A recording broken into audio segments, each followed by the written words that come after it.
Visionary director Ridley Scott returned to the Alien franchise with 2012's Prometheus, and he is back with Alien Covenant, the newest entry in the Alien film franchise. And as many of you know, this movie is a sequel to Prometheus and a prequel to the very first Alien movie. Michael Fassbender returns in this film along with some new cast members to the franchise. Catherine Waterston, Danny McBride, Billy Crudup are in this film. But really, Michael Fassbender, the alpha Michael Fassbender, takes up the vast majority of the screen time. Now, I'm going to not go into spoilers on this review here, just give you kind of the rundown of this film. And I can already tell that this movie is going to be quite polarizing among the fans of the Alien franchise. Now, the movie, as I said in the beginning, acts as a sequel to Prometheus and a prequel to Alien, so it's an interquel. And the movie really is a legitimate interquel. It actually feels that way. The beginning of the movie, the first two acts really do come off like Prometheus sequels, and then by the end of the movie, you really do see the Alien prequel. It fits right in there perfectly. Now, this movie focuses the story on a ship called the Covenant, and of course, its cast members, and it takes place 10 years after Prometheus, and the film really does mirror its predecessors to a T. I'm gonna tell you right off the hop that this movie is not as good as Alien and not as good as Aliens. However, it might be, I would say, the third best in the franchise. I'm not a huge fan of Alien Resurrection. Alien 3 was, I guess, okay. The Alien vs. Predator movies are just, hokey, fun, wackiness, not very good films. But with Ridley Scott back behind the director's chair, he really takes this franchise in the direction that I think it should go for the most part. There are some things I did not like about the movie, but when you're watching the movie, I know some of you guys are probably wondering, is it more like Alien with the sci-fi horror atmosphere, or is it more like Aliens with the Marines and the badassness and the shooting of the aliens? It's a little bit of both. I thought the movie really balanced it out, and it's very, very different from Prometheus. I would say significantly different. There's connections there with the characters and, of course, with Michael Fassbender and whatnot, but the movie feels much more like an Alien film. One thing I will say about the movie, and I'm just being brutally honest, you don't have to agree with me, the first act. So they tried their very best to get us to care about these characters.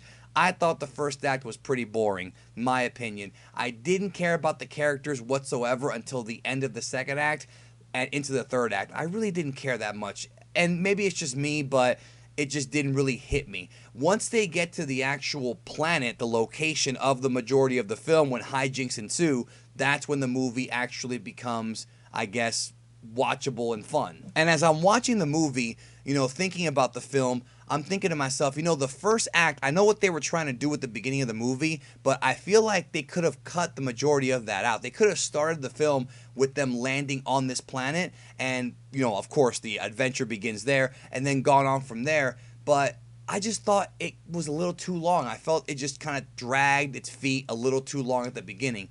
Of course, only my opinion. Now, one thing I'll tell you is that as I was watching the movie, I'm thinking, okay, well, do you really have to go back and watch the old Alien movies before you see this one? Like, does it really matter? Can you just watch Prometheus and then this one? And the answer is, at first, all you really have to see is Prometheus. And really, you didn't even have to see it because they kind of explain things pretty well. But there are references, homages, and throwbacks to Alien 1 and 2 and kind of the whole xenomorph thing later on as the movie progresses. You're going to see lots of visual imagery. You're going to see lots of, things, I'm not going to spoil it, but things that you saw in Alien 1 where they're building up to it. And I was with an audience that was pretty hardcore because there's a scene where they show the alien egg, all right, not really a spoiler, and people knew what was to come. If you've seen the Alien movies, you know what happens when you see the egg, and you shouldn't look into the egg. So people were already like gasping in the movie theater, which I thought was pretty cool because that means they knew what was coming. So again, this is much more of an Alien movie. It really captured the spirit of those old movies. Also, it was interesting because Catherine Waterston's character was very much like Ellen Ripley. Not identical. She had more of a character arc as the movie progressed. She wasn't just a complete, and total badass.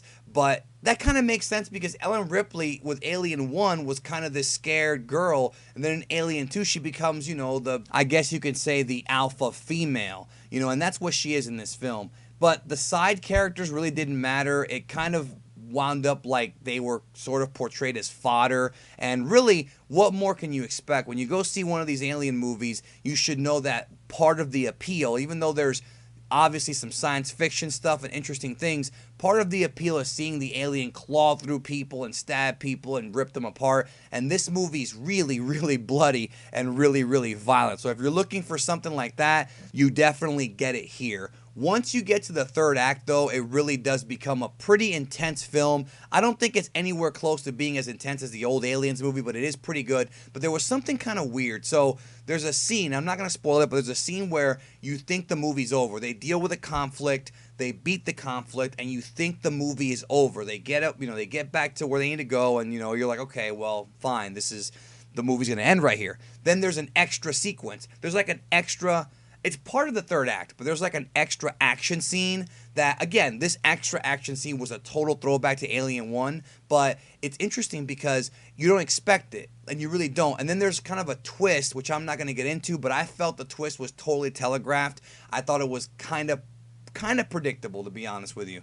I liked this secret twist that I'm not going to spoil, but I thought it was, again, predictable. Also, one thing that I think a lot of Alien fans are going to have problems with is I guess you can call it the retcon or the explanation of the origins of the xenomorphs, because they really go into kind of how the xenomorphs were created, and I personally love it.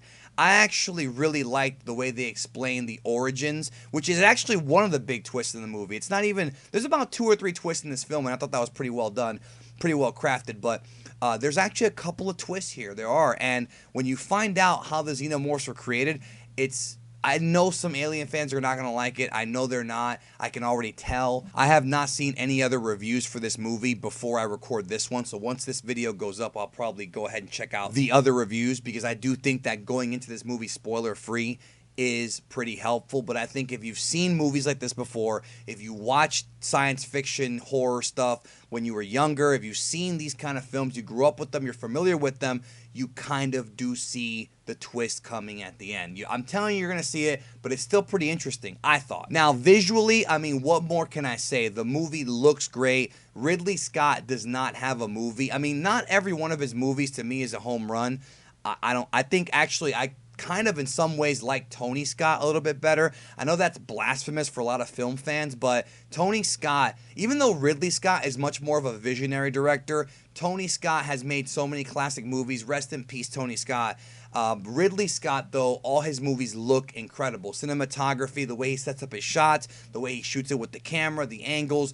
You can tell this man is so influential with so many young directors nowadays, and this movie's no different. Great job with the way the movie looks. It looks fantastic, and it's not too dark. It's not super dark like the first Alien movie, but it still has its moments of darkness. Like I said, it is a hybrid of the first 2 Alien films as far as genre goes. Sci-fi, horror, and action you're going to get here. So again, to wrap up the review, the movie really doesn't explore new ground. It's just another Alien movie, but it is, without question, the third best Alien movie. I mean, I can't even argue that. It's better than Alien 3. It's better than Resurrection. It's better than all those AVP garbage movies. I think this is a really solid entry into the Alien franchise. I really do. You could just watch, because you don't have to watch those. You can just watch Alien, Aliens, then go back and watch Prometheus and this movie, and you'll be fine. I mean, I don't think it's a good idea to start with Prometheus, but I still think you could do that. And Prometheus itself was a decent movie. I didn't think it was a great movie. I thought it was a good movie.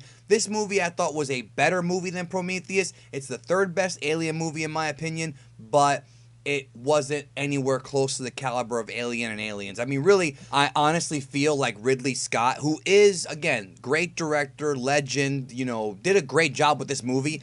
I'm sensing some J.J. Abrams vibes here as far as I think with Alien Covenant, he tried to play it safe. I really do. Because remember, when Prometheus had first come out, the vast majority of the casual audience had no idea it was a prequel to Alien. That was a twist near the end of the film. With this movie, we know it's an Alien movie. In fact, the opening credits actually... I love this. I love this so much. The opening credits were such a throwback to the first Alien movie with the little letters popping up on the screen. Dude, that popped me like crazy from the beginning. It was such a classic feel to the movie, But I think he's playing it safe. I think he's doing what J.J. Abrams did with Force Awakens, which is we're going to hit people with some familiar imagery, modern, of course, and play it kind of like give the people what they want. You know, okay, you want to see aliens busting through people's chests. You want to see freaking people getting diced up. You want to see xenomorphs, and you want to see them just ripping ass and just, you know, crawling around, making that clicking noise they always make.